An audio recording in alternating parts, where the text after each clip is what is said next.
अगर किसी स्पिरिट से बात करने का मौका मिले तो क्या आप उसकी सच्चाई जानने की हिम्मत करेंगे? तो कहानी की शुरुआत होती है दो बेस्ट फ्रेंड्स बैका और शेल्बी से। दोनों की दोस्ती बहुत गहरी थी। हैलोवीन के दिन कुछ अलग और हटके करने का प्लान बनता है।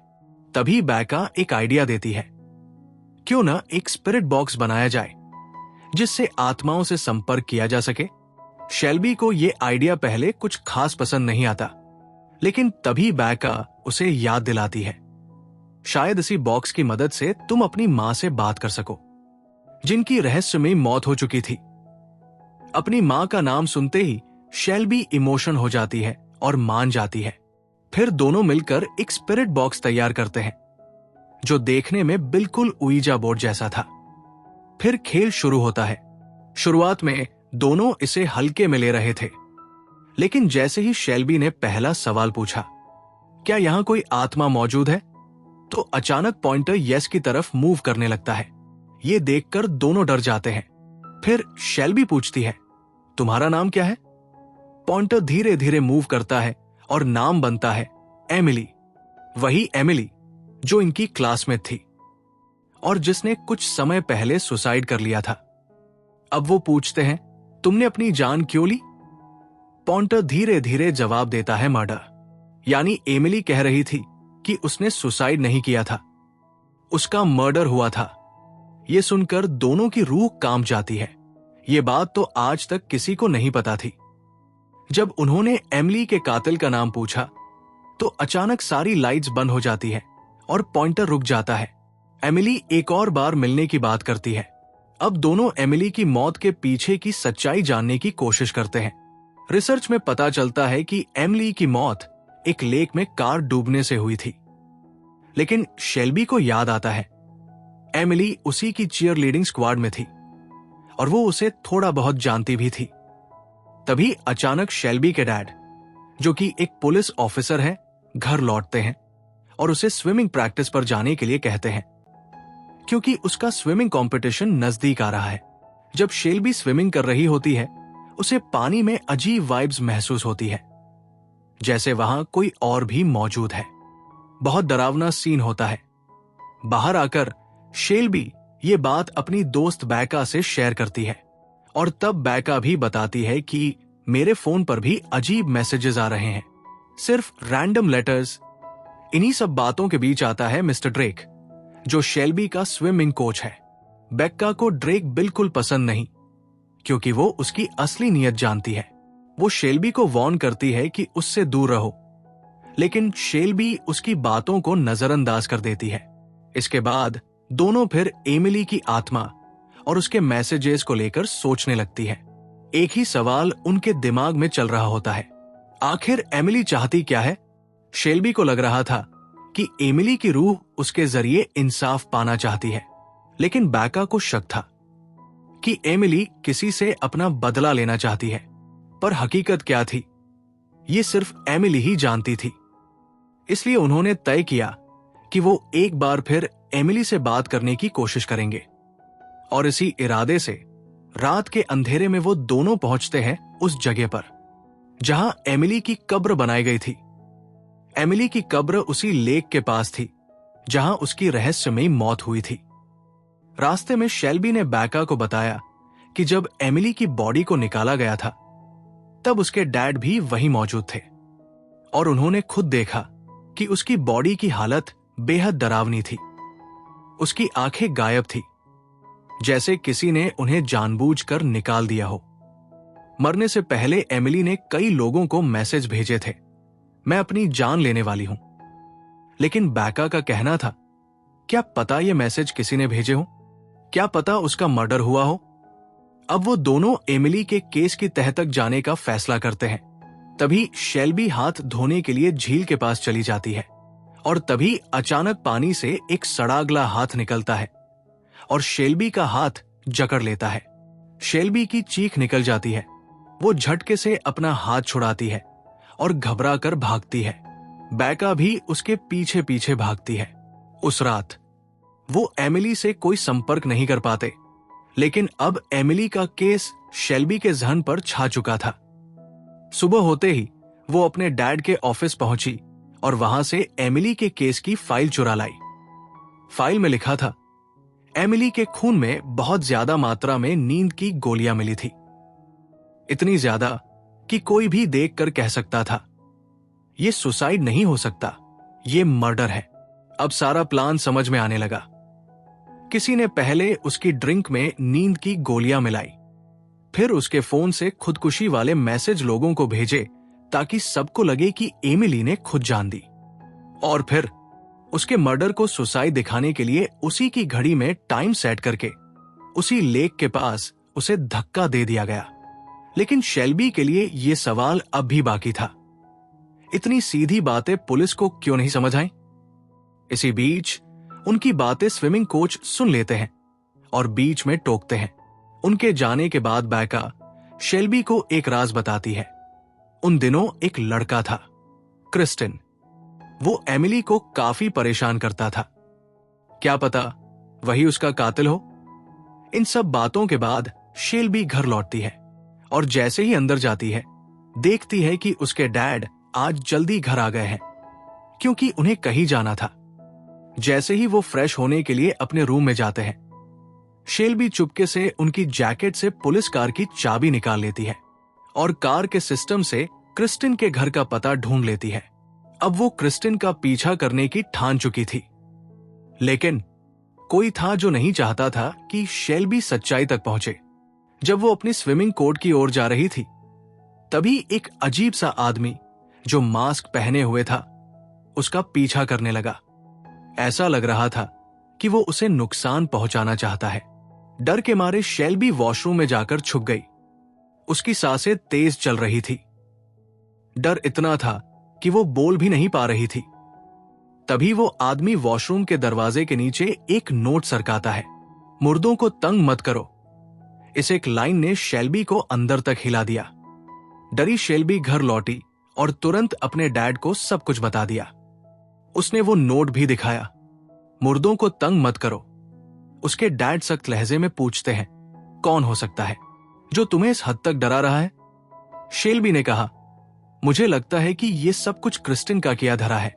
ये सुनते ही शेल्बी के डैड सीधा क्रिस्टिन के पास पहुंचे और गुस्से में पूछताछ करने लगे। लेकिन क्रिस्टिन ने साफ इनकार कर दिया। उसने कहा, जिस दिन शेल्बी के साथ वो सब हुआ, उस दिन मैं अपनी जॉब पर था। शेल्बी के डैड को शक हुआ, कहीं इस सब के पीछे उसका एक्स बॉयफ्रेंड तो नहीं। लेकिन शेल्बी को पूरा यकीन था कि उसका एक्स बॉयफ्रेंड इसमें शामिल नहीं है। अब शेल्बी डर और घबराहट में सारी बातें जाकर बैका को बता देती है। अचानक ही बैका को तेज पेट और सिर दर्द होने लगता है। उसकी हालत देखकर ड्रेक उसके पास आता है मदद के लिए, लेकिन बैका उसे छूने भी नहीं देती। शेल्बी उसे हॉस्पिटल ले जाने लगती है, लेकिन रास्ते में बैका को उल्टी होती है और उस उल्टी में एक नेकलेस निकलता है। वो नेकलेस देखकर दोनों हैरान हो जाती है। उस पर एमिली लिखा हुआ था। अब ये बात बिल्कुल साफ हो गई थी कि मामला बहुत गहरा और खतरनाक हो चुका है। उन्हें समझ आ गया कि अगर वो अब भी पीछे हटे तो एमिली की आत्मा उनका पीछा नहीं छोड़ेगी। फैसला लिया गया, आज रात फिर से वो एमिली की कब्र पर जाएंगे और इस बार स्पिरिट बॉक्स की मदद से सीधे एमिली से कनेक्ट करेंगे। रात को कब्रिस्तान में पहुंचकर उन्होंने एक ही सवाल पूछा, तुम्हारा मर्डर किसने किया था? स्पिरिट बॉक्स से जवाब आया, मिस्टर ड्रेक। मिस्टर ड्रेक यानी स्विमिंग कोच। इससे पहले कि वो कुछ और सवाल पूछ पाते, अचानक गार्ड्स वहां पहुंच जाते हैं।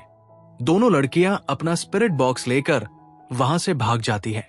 जब शेल्बी घर पहुंची तो देखा कि उसके डैड बहुत गुस्से में उसका इंतजार कर रहे थे। अब शेल्बी उनसे झूठ नहीं बोल पाई।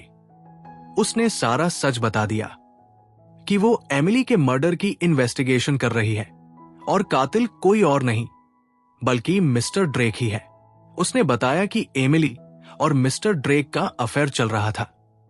एमिली की फैमिली उसकी बीवी को यह सब बताने वाली थी और खुद को बचाने के लिए मिस्टर ड्रेक ने एमिली का मर्डर कर दिया। ये सारी बातें बैका ने शेल्बी को बताई थी, क्योंकि बैका एमिली की बहुत करीबी थी और इसलिए शेल्बी को मिस्टर ड्रेक से दूर रहने की सलाह देती थी। शेल्बी ने बताया कि पहले मिस्टर ड्रेक ने एमिली को नशा दिया, जिससे उसकी मौत हो गई। फिर उसकी लाश को गाड़ी में डालकर लेक में फेंक दिया। शेल्बी के डैड ने पूछा, तुम्हें कैसे पता चला कि उसे नशा दिया गया था? यह बात तो पब्लिक हुई ही नहीं थी। यह बात अब तक किसी को पता ही नहीं चली थी। शेल्बी बुरी तरह घबरा गई थी, लेकिन इस बार उसने झूठ नहीं बोला। उसने साफ साफ सच कबूल किया, मैंने ही आपके ऑफिस से एमएलए की केस फाइल चुराई थी और वहीं से मुझे यह सब मालूम हुआ। यह सुनकर उसके डैड और भी ज्यादा भड़क गए।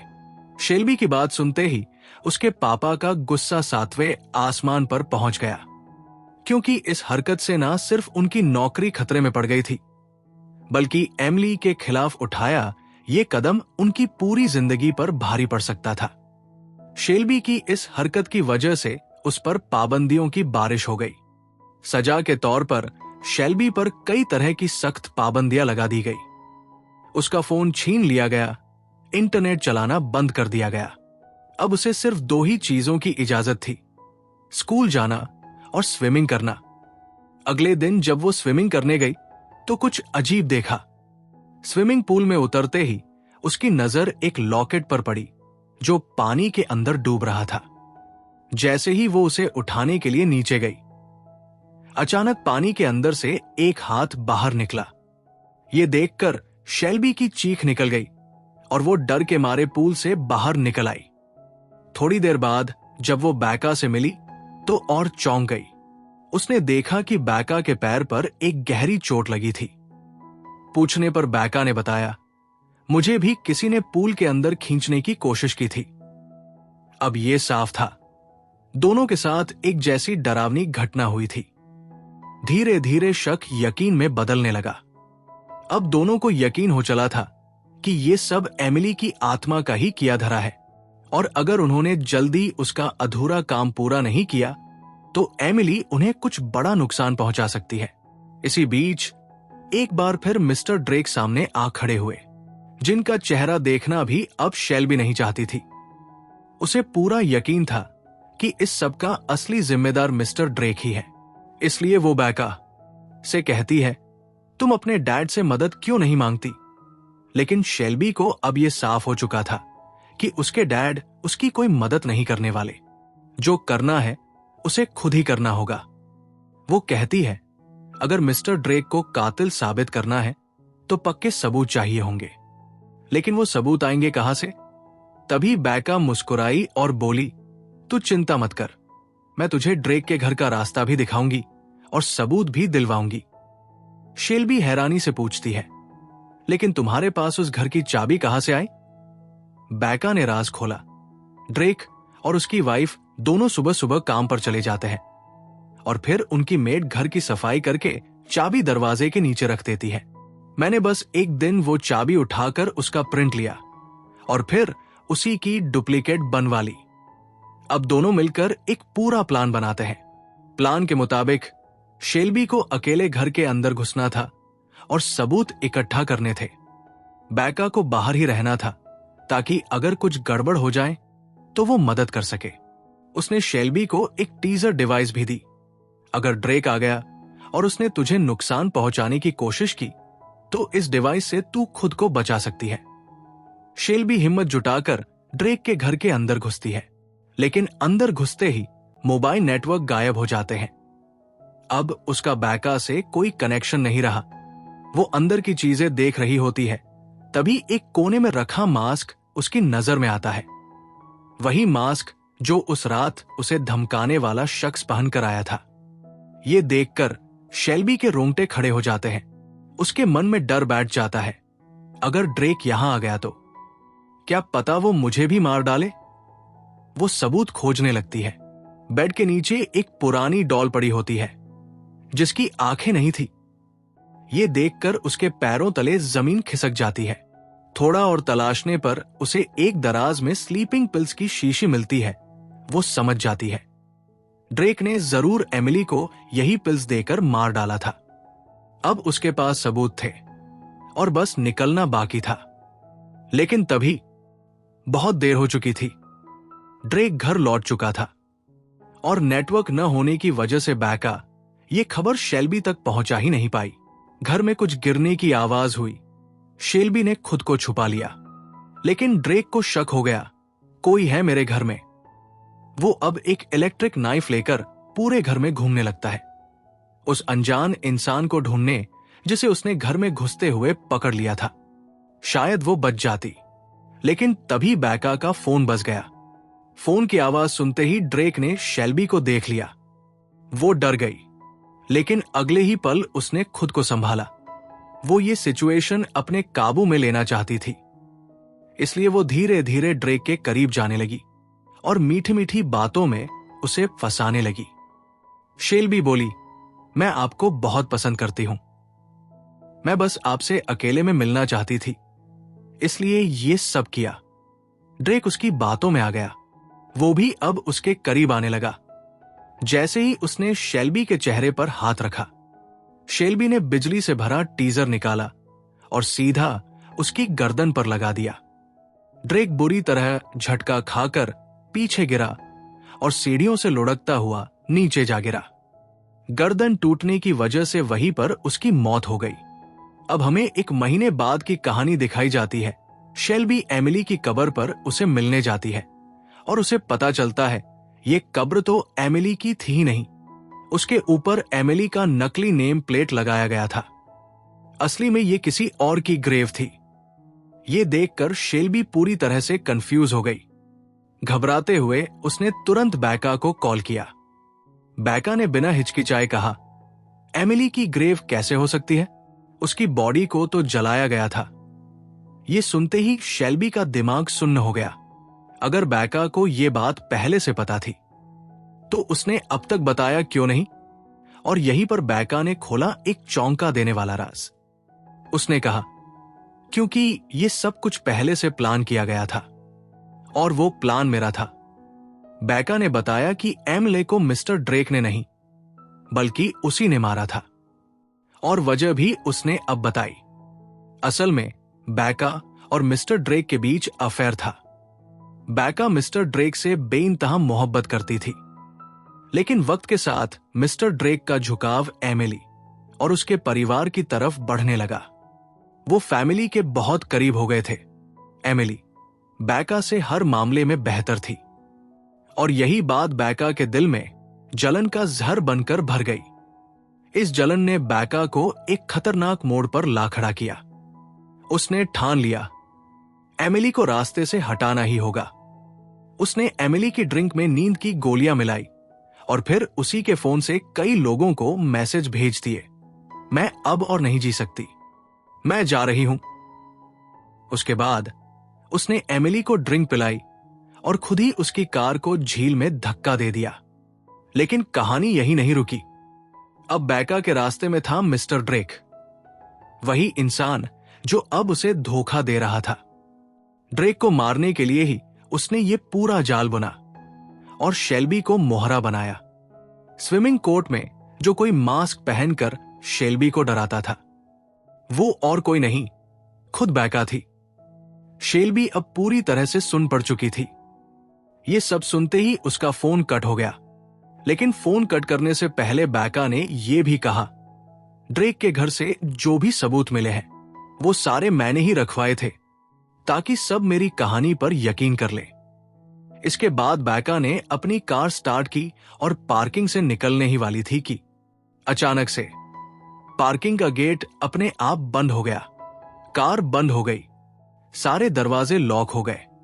बैका घबरा गई, उसे समझ ही नहीं आया कि ये क्या हो रहा है।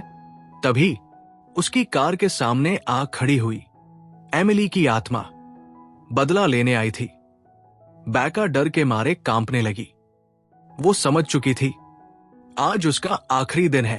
अगले ही पल एमिली की आत्मा ने कार का इंजन ऑन कर दिया। कार के अंदर धुआं भरने लगा। बैका दम घुटने से वहीं मर गई। और यहीं पर इस कहानी का डरावना और बदले से भरा अंत हो गया।